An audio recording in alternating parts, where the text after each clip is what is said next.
नमस्कार, मी संघर्ष. आपण झकास मराठी पाहत आहात. आपण भंडाऱ्यामध्ये आहोत. संपूर्ण देशामध्ये सध्या शिक्षणाचा मुद्दा गाजत आहे. देशाचे शिक्षण मंत्री धर्मेंद्र प्रधान यांनी राजीनामा दिला. आज आपण भंडारा जिल्ह्यामध्ये आहोत आणि भंडारा जिल्ह्यामध्ये सुद्धा मागील 6 महिन्यापासून शिक्षण व्यवस्थेवर जिल्हा परिषदेचे अनेक प्रश्नचिन्ह उपस्थित होत आहेत. अनेक आंदोलनं ह्या भंडारा जिल्ह्यामध्ये झाली.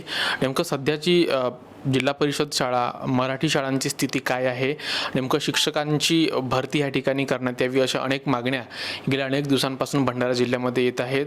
आणि भंडारा जिल्हा परिषदेचे शिक्षण आणि बांधकाम सभापती नरेश ईश्वरकर हे गेल्या अनेक दिवसांपासून सातत्याने शिक्षणाचा मुद्दा हाती घेऊन, मला वाटतं ह्या CJP प्रोटेस्टच्या खूप आधीपासूनच हे शिक्षणाच्या मुद्द्यावर भंडारा जिल्ह्यामध्ये लढत आहेत. अनेक आंदोलनं त्यांनी केली. तर सध्याची काय परिस्थिती आहे, काय परिणाम त्याचे होणार आहेत, आपण ह्या विषयावर आज चर्चा करणार आहोत. आज आमच्यासोबत चर्चा करण्याकरिता भंडारा जिल्हा परिषदेचे शिक्षण आणि बांधकाम विभागाचे सभापती नरेश ईश्वरकर आमच्यासोबत. भाऊ, स्वागत आहे आपलं झकास मराठीवर. आपण गेल्या अनेक दिवसांपासून शिक्षणाच्या मुद्द्यावर आपण भंडारा जिल्ह्यामध्ये लढत आहात. आपण मोठी आंदोलनं सुद्धा केली. नेमकं काय सध्याची स्थिती शिक्षणाची आहे? कसं आहे, आपल्या भंडारा जिल्ह्यामध्ये बऱ्याच दिवसापासून शिक्षण भरती झालेली नाही आहे आणि त्यामुळे ग्रामीण भागातल्या ज्या जिल्हा परिषद शाळा आहेत, ह्या जिल्हा परिषद शाळा ग्रामीण भागातल्या आहेत आणि ग्रामीण भागातल्या ज्या शाळा असल्यामुळे गोरगरिबांचे मुलं, कास्तकारांचे मुलं, हातावर पोट भरणाऱ्यांचे मुलं या जिल्हा परिषद शाळांमध्ये खऱ्या अर्थानं शिकत असतात. कोण्या आमदाराचे, खासदाराचे मुलं या जिल्हा परिषद शाळेमध्ये शिकत नाही, कोण्या मंत्र्याचे मुलं या शाळेत शिकत नाही. त्यामुळे भंडारा जिल्ह्यातली दयनीय अवस्था शिक्षण विभागाची झाली आहे आणि या लहान मुलांच्या शिक्षणाच्या हत्या आज महाराष्ट्राची सरकार करत आहे. हो, पण पाहिलं 50 शाळा अशा आहेत ज्यामध्ये एकही शिक्षक नाही, अशी परिस्थिती आपण या ठिकाणी पाहिली आहे. कसं आहे, 50च्या अधिक दर महिन्याला 30 ते 40 शिक्षक हे रिटायर होतात. मागच्या महिन्याला 32 शिक्षक रिटायर झाले. या महिन्याला सुद्धा 40च्या वरतं आकडा जाणार आहे आणि कमीत कमी 1000च्या वरतं आकडा येणाऱ्या काही दिवसात हा शिक्षक भंडारा जिल्ह्यातल्या शिक्षकांच्या वाढणार आहे. आणि आमच्या गोरगरिबांच्या मुलांना, ग्रामीण भागाचे मुलं आहेत, हे जिल्हा परिषद शाळा शिकतात. अगर शिक्षक भरती नाही झाली तर मोठ्या वेगळ्या दिशेकडं मुलं आपलं वाढतील. हे चिंता खऱ्या अर्थानं गोरगरिबाच्या आईवडिलांना लागलेली आहे. आमच्यासारख्या लोकांना आम्हाला सुद्धा लागले की आमचे मुलंसुद्धा जिल्हा परिषद शाळेत शिकत आहेत.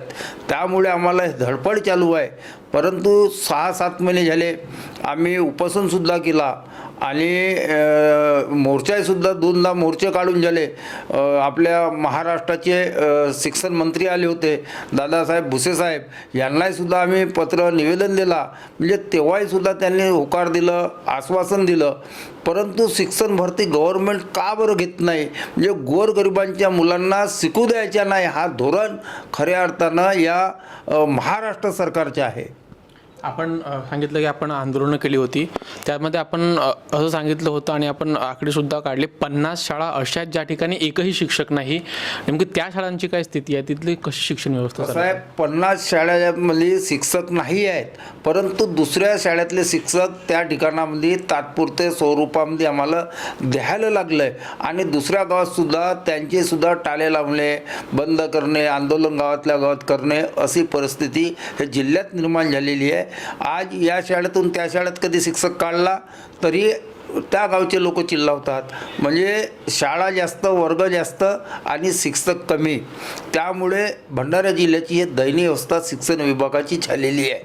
आपण जे आंदोलनं केले त्यांचा काय परिणाम पडला किंवा आपण सरकारकडे काय तेव्हा काय मागणी केली, त्याने रिस्पॉन्स काय मिळाला? कसं आहे, देशामध्ये तुम्ही बघितल्या, देशामध्ये आत्ता शिक्षणाचे विषय खूप मोठा मोर्चा झाला. त्यामध्ये राजीनामासुद्धा द्यायला लागलं मंत्र्यांना.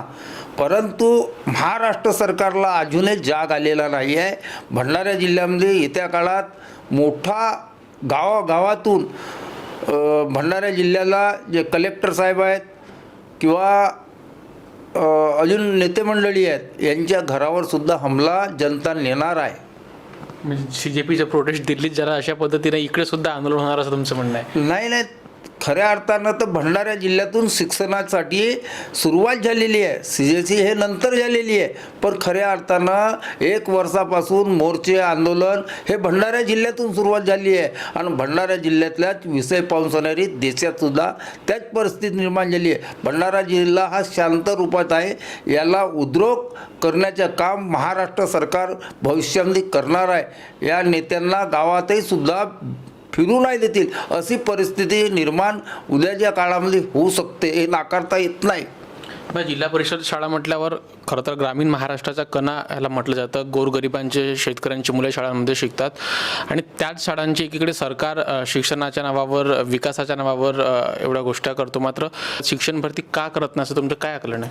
कसं आहे, खऱ्या अर्थानं ग्रामीण भागातले मुलं हे अनशिक्षित झाल्या पाहिजे हा सरकारचा मानस आहे.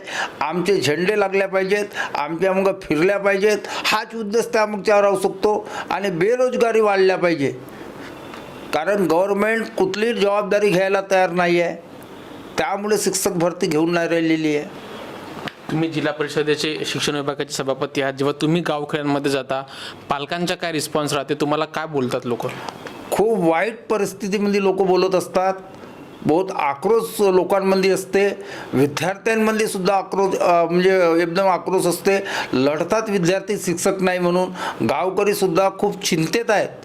म्हणजे कसा होणार आमच्या पोरांच्या भवितव्य. प्रत्येक आईवडिलाला वाटतो की माझा मुलगा शिकला पाहिजे, उद्या त्यांनी काहीतरी झाल्या पाहिजे, मोठा झाल्या पाहिजे, नोकरीवर लागल्या पाहिजे, हे आशा प्रत्येक आईवडिलाला असतो. परंतु महाराष्ट्र सरकारला आशा पूर्ण करायची कुठलीच गरज नसे. कुठंच पाऊल समोर घेऊन नाही राहिलेली आहे महाराष्ट्र सरकार. सध्या AI चॅट GPTचे युग आहे आणि कुठंतरी जे खाजगी शाळा आहेत त्यांच्यामध्ये तंत्रज्ञानयुक्त शाळा आहेत आणि त्यांच्यामध्ये शिकणारे पोरं. आणि आता जिल्हा परिषद शाळांची स्थिती अशी की ज्या ठिकाणी शिक्षकसुद्धा नाही. भविष्यामध्ये हे पोरं कशा पद्धतीनं कॉम्पिटिशनमध्ये सहभागी होऊ शकतील, काय मत आहे तुमचं? कसं आहे, भंडारा जिल्ह्याच्या आपण खऱ्या अर्थानं मी आता जेव्हापासून सभापतीपद भंडारा जिल्ह्याच्या जिल्हा परिषद शिक्षण सभापतीपद सांभाळलो त्या दिवसापासून मी प्रत्येक शाळेमध्ये जेवढा होते त्या पद्धतीनं मी खेड्यापाड्यात जात असतो, शाळेत व्हिजिट देत असतो. मी पूर्ण स्टडी केलेली आहे. आपले मुलं स्पर्धेमध्ये टिकून नाही राहिलेले आहे, कारण शिक्षक नाही. त्यामुळे आपले मुलं कुठे टिकतील स्पर्धेमध्ये, म्हणजे त्या खूप दयनीय अवस्था आहे.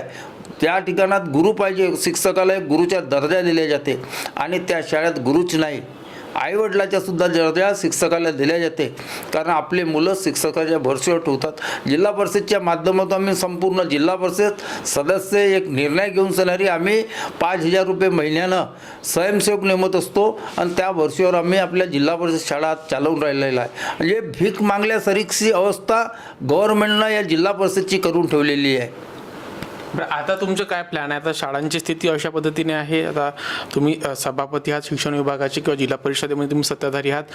काय प्लॅन तुम्ही याच्या रिप्लेसमेंट काय प्लॅन तुम्ही बनवले? आता आम्ही 500 स्वयंसेवक नेमावच्या म्हणजे प्लॅन नेमलेला आहे. जेव्हापर्यंत जिल्हा परिषदची जेवढी स्थिती बनते त्या पद्धतीने आम्ही चालवायचा प्रयत्न करत आहोत. संपूर्ण जिल्हा परिषद सदस्य त्याला सहयोग करत असतात.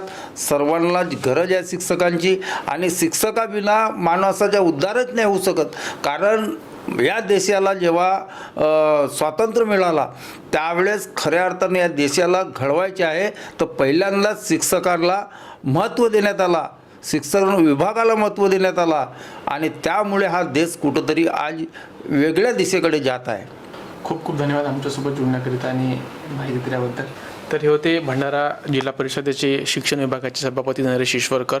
कशा पद्धतीनं भंडारा जिल्ह्यामध्ये शाळांची स्थिती आहे, शिक्षकांची कमतरता आहे. अनेक शाळा अशा ज्या ठिकाणी शिक्षकच नाही, त्या शाळांची शिक्षण व्यवस्था कशा पद्धतीनं चालते त्यांनी स्पष्टपणे सांगितलं. कुठेतरी सरकार शिक्षण व्यवस्थेवर शिक्षणावर दुर्लक्ष करत आहे आणि याचा कुठेतरी परिणाम त्या विद्यार्थ्यांच्या आयुष्यावर होणार आहे असं यांचं स्पष्ट मत आहे. आपण झकास मराठी पाहत आहात. ही व्हिडिओ शेवटपर्यंत पाहिली त्याबद्दल सर्व प्रेक्षकांचे मनापासून आभार. खूप खूप धन्यवाद.